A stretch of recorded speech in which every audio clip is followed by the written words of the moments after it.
And LeBron James has figured out, like, holy cow, Stephen A. Smith is a big part of my problem. Yeah. And look at the profits. They're about to pay this idiot. And trust me, LeBron James knows that when it comes to talking about basketball, and pretty much when it comes to talking about sports, he knows Stephen A. Smith is an idiot. He knows Stephen A. Smith is a fraud. He learned, just like everybody else from this show, that Stephen A. Smith created a false background about himself at Winston-Salem State University.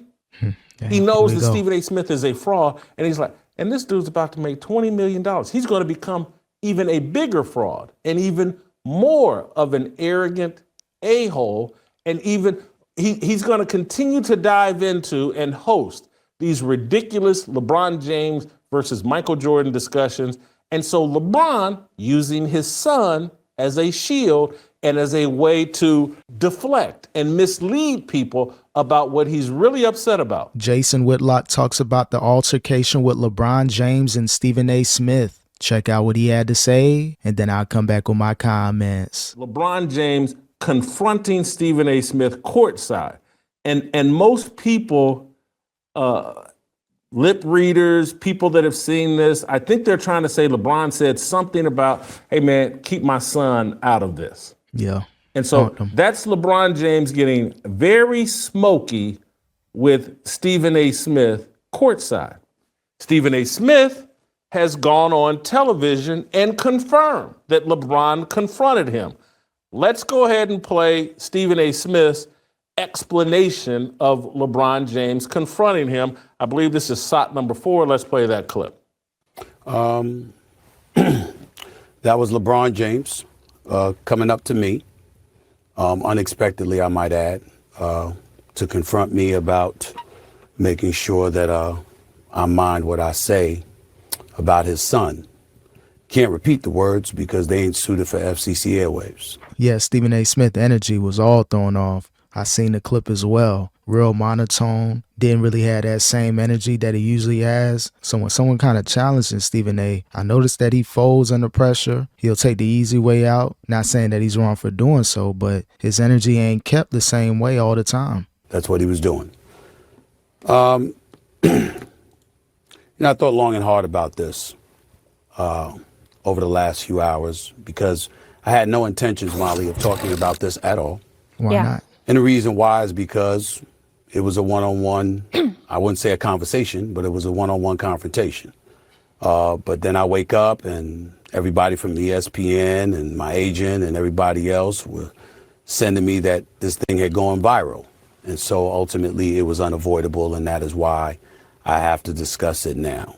Of course you gotta discuss it. They just gave you 100+ M's. You think you're gonna be able to turn that conversation down? If it got all those hits, over 15 million hits online, your bosses, they gonna want you to talk about certain things. So even though you got leeway to do stuff outside the show, outside of ESPN, your own platform, that's great. But just know when them bosses come calling, you're gonna have to produce for them. That wasn't a basketball player confronting me. That was a parent. That was a father. And I can't sit here and be angry or feel slighted by LeBron James in any way in that regard. By all accounts, he's obviously a wonderful family man and a wonderful father who cares very, very deeply about his son. And based on some of the comments that he had heard, or shall I say, I think he thought he heard, he clearly took exception to some of the things that he heard me say.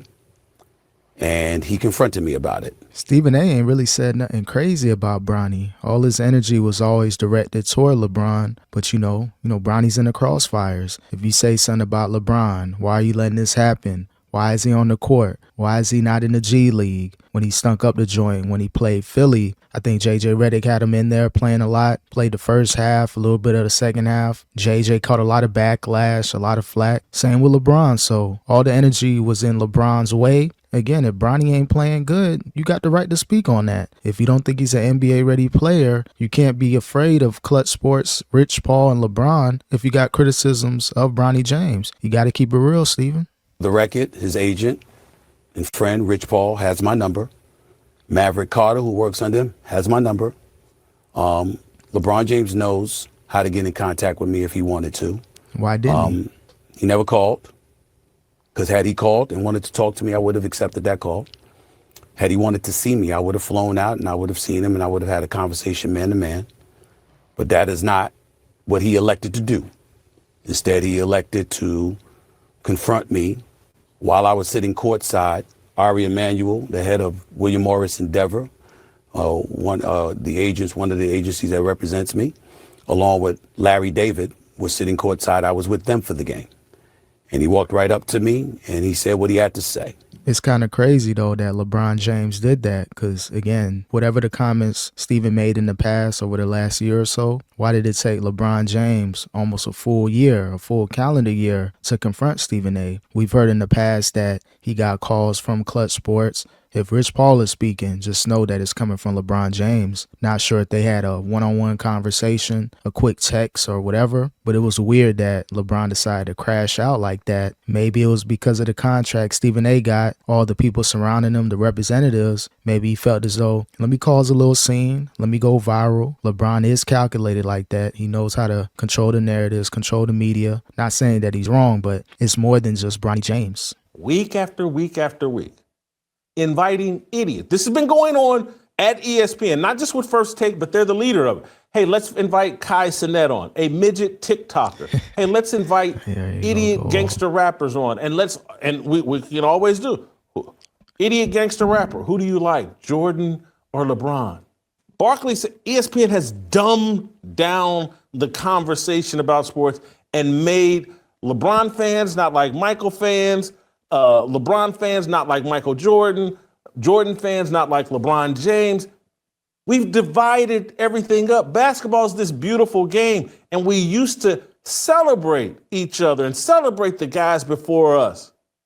But now ESPN, driven by Skip Bayless and Stephen A. Smith, and this whole embrace debate movement started by Jamie Horowitz that has never gone away. The whole debate culture definitely shifted sports, shifted ESPN. They were front runners. They were the first to do it. A lot of people don't like it. We just want to talk about sports, but everything has to be a debate. The whole Kai Cenat thing on ESPN, I didn't watch it. I couldn't really do the whole entertainment thing. I get it. You're going to talk about stuff. You're going to have people that are viral be a guest, and it's all about ratings at the end of the day. But with Stephen A. Smith, you talk about everything else. Again, you didn't really want to talk about this. I get it. You got shook, got punked, or whatever you want to call it. Stephen A. was trying to run from this. But again, those bosses come calling. You got to speak about stuff like this. It's destroyed the NBA. So again, Barkley's pointing the finger at ESPN. His own team. LeBron James. He's pretending like he's upset about Bronny James and the way Stephen A. Smith talks about Bronny James. That's the justification. He doesn't want to tell Stephen A. Smith and the rest of the media what he's really upset about. That's what I'm saying. It's bigger than Bronny James. Yeah, that's good for the headlines. That's good for the narratives. You can hide behind that. But LeBron ain't rocking with Stephen A. Smith. Stephen A. said it plenty of times. They're not on the best of terms. Maybe it's decent mutual respect. But LeBron just shows Stephen A. he don't respect you. He's just dealing with you because you're a main player in media. That's why LeBron got his own media company. That's why he's building out a team. People like Stephen A. Smith, they're going to be out the picture in about 4 or 5 years. As soon as Stephen A. runs through this contract, don't know what else he got in store in sports. You see the direction he's going into, the whole political route. Stephen A's trying to pivot away from sports because he know the time is near as far as, him being a major figure in sports. So start the pivot now. Whoever you're going to beef with, maybe keep it cool. But Stephen A. Smith know that LeBron was never rocking with him. And this whole Bronny James thing, it's just masking the issues. He's never liked the way he's been covered by ESPN. LeBron James, as I said, and some of you all don't understand me, and Steve Kim came on here and just defended or just attacked me for my argument that, like, hey, man, I'm just telling you, LeBron James is sitting there saying, ESPN, Skip Bayless, and now Stephen A. Smith, they have been milking the LeBron James cow for 20 years straight. A lot of money was generated from that cow LeBron James. A lot of multimillionaires, a lot of people that are able to maintain off of covering LeBron. And once Skip was out the picture at ESPN, that's when Stephen A. Smith kind of pivoted his way to, you know what, I'm going to be that guy. Maybe not like Skip. That's kind of like blatant with it, just obvious that it's a troll. Stephen A., he's going to have his moments, but he's really the new Skip Bayless when it comes to critiquing LeBron James. Not saying that he's wrong with everything he's saying about LeBron, but he took that mantle. I'm that guy that's going to question everything about LeBron, and you see what happens over the years. LeBron, he'll let things slide, but he has a list of people that he don't agree with, he don't rock with, but he knows how to have a good poker face, can play it cool, and it looks like this was the breaking point. Things kind of heated up with Stephen A. Smith recently over the last few years with Bron, and Bron, you know, he had something to really go at Stephen A. with. Let me, you know, phrase it like it's about Bronny, but really it's personal. And Stephen A. Smith and LeBron James is saying, at my expense. Yeah. They pitted me against Michael Jordan. And as I read to you all earlier this week or late last week when I started this discussion, that when I read to you all, here's Skip Bayless, when LeBron James is 21 years old and just lost a tough playoff series, I think to the Detroit Pistons. Here's Skip Bayless launching this attack on LeBron. Oh, he's no Michael Jordan. He's not clutch. He doesn't have the clutch gene. He's blah.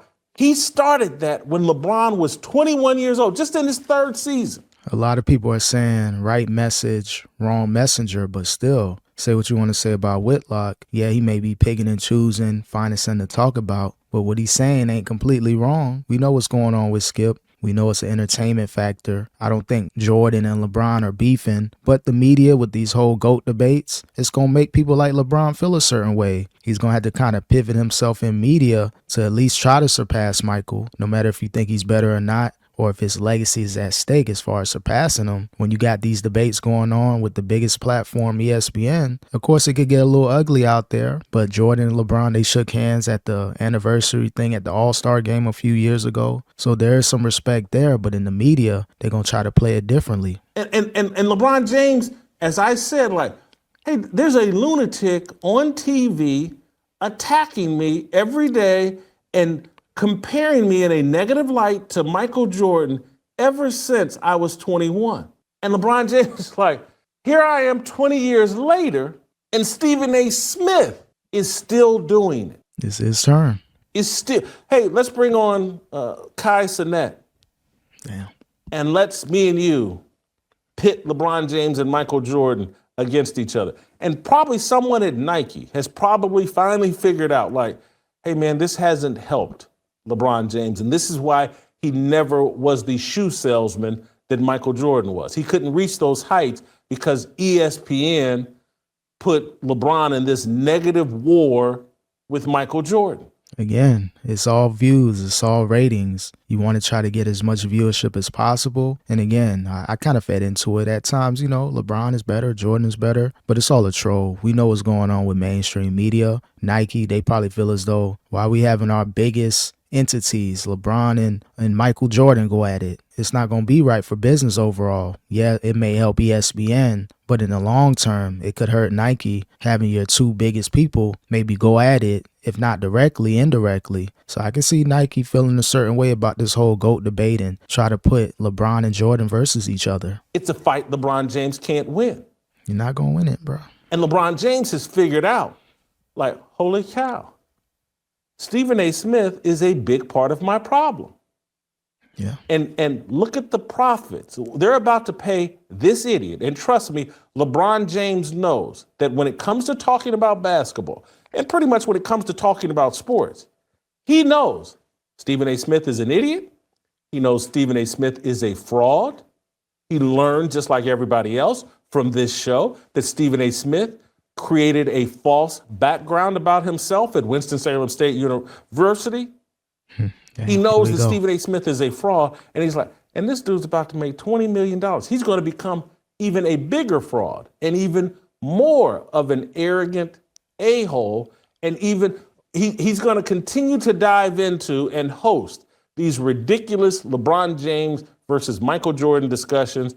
And so LeBron, using his son as a shield and as a way to deflect and mislead people about what he's really upset about, he steps to Stephen A. Smith and just quickly, hey, man, keep my son up out of this. Yeah, again, great thing for LeBron to use Bronny. It is what it is. You know, LeBron's not going to be on some gangster stuff and slap him around. I don't think Bron going to do it that way, but he may throw a couple curse words at you. And, you know, again, it's about Bronny, who knows, but I think it's more personal when it comes to LeBron and Stephen A. Smith. And LeBron James' career is coming down to the end. So they got to try to milk this whole LeBron Jordan thing for all they can get. They made hundreds of millions probably off it. Billions, who knows, with advertising. All right, LeBron got about 2 or 3 years left. Let's see if we can do a couple more GOAT debates, another 50 to 100 of them over the next 2 years and maybe a little after. But it's better while LeBron is active in the league. And then you can do these whole Kai Cenat and everybody else, all these type of people that are on LeBron's side. And then you got people that are on Jordan's side like Stephen A. Smith. Now, if LeBron want to be real petty, I know Whitlock said some things in the past, but join allegiance with him. Join forces. See what you can do with Whitlock. Maybe y'all had that conversation, iron everything out. Who knows? Maybe Whitlock is on uninterrupted, or maybe he can get LeBron James on the podcast. You never know. That'd be a good petty move for LeBron James to kind of, you know, throw some salt at Stephen A. Smith. And his real message is that he can't say, but he's letting clues off. Of course. Maybe, again, because, you know, I used to know Rich Paul and Maverick Carter, and maybe they're smart enough to know, you know, Jason Whitlock will connect these dots. Because people think I hate LeBron James. I hate a lot of the things LeBron James does. I don't hate LeBron James. And I have come to realize and had to admit that, like, I think LeBron James would have been a different person had this Skip Bayless shtick never taken off and been allowed to exist for 20 straight years. We made LeBron an angry person. LeBron James is a happy-go-lucky, I want to pass the ball to my teammates and I want to do little dance steps on the court and I want to celebrate and go kick it with my team. That's who LeBron James is. We made him an angry social justice warrior. So it looks like Whitlock is extending that olive branch to LeBron. He don't got nothing personal against the actual person. It's just maybe stuff that he said, certain things that he stand for. But I can see LeBron and Whitlock maybe having a conversation in the near future. I know Whitlock, he gonna represent what he represent. Bron gonna rep what he rep. But can they get on the same page? Can they create content together? Or again, just, you know what? You said some things about me. I may have said some things about you, but you know, we cool. Let's join forces and take down Stephen A. Smith.